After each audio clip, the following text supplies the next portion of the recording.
gusto ko rin ulit grab yung opportunity na magpapasalamat to all who are supporting my channel.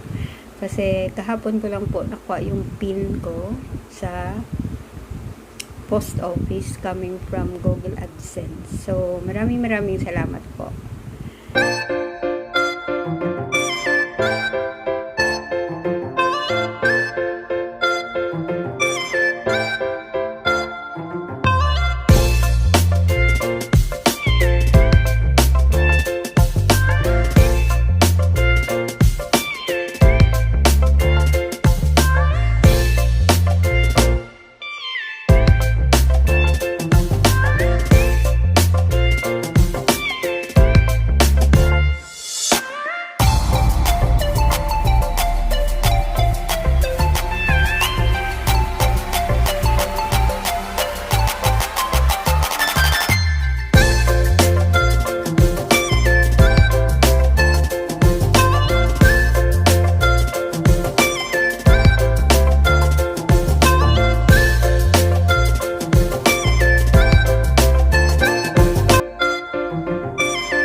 Hello guys, this is Granny Ceshz.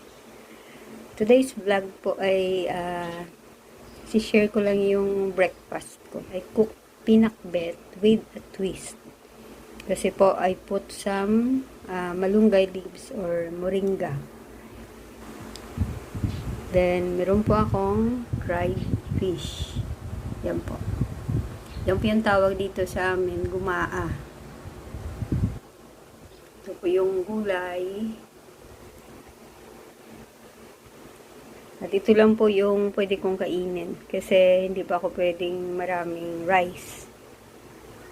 So far, kaninang maaga pa, habang nagluluto ako, nag-coffee na ako. So, 1 cup of coffee is enough. So, water na lang sa ngayon.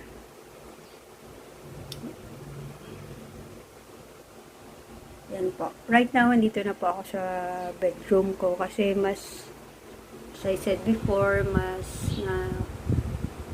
komportable akong kumain dito sa loob ng room ko kasi ang dami ko rin magagawa. Alam niyo na po, as vloggers, kung ano yung mga ginagawa natin during time na you're eating, kahit patulog na nga, maraming ginagawa. So, mas okay kung dito ako sa room. Kasi lahat ng mga gadgets ko dito lang, malapit sa akin. So, let's eat na guys. Mag-almusal po tayo. This is a very healthy breakfast. Pero, wag lang masyado sa dried fish. Kukunti lang naman po yung kakainin ko.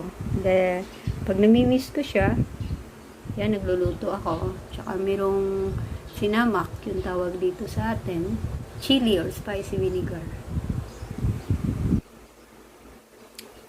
That's it. Kain na po tayo. Welcome to my channel. Don't forget to subscribe. Like nyo na rin po. Share it. And leave any comments, questions, or suggestions. Thank you very much. And gusto ko rin ulit grab yung opportunity na magpapasalamat to all who are supporting my channel. Kasi kahapon ko lang po nakuha yung pin ko sa post office coming from Google AdSense. So, maraming salamat po. Official vlogger na talaga.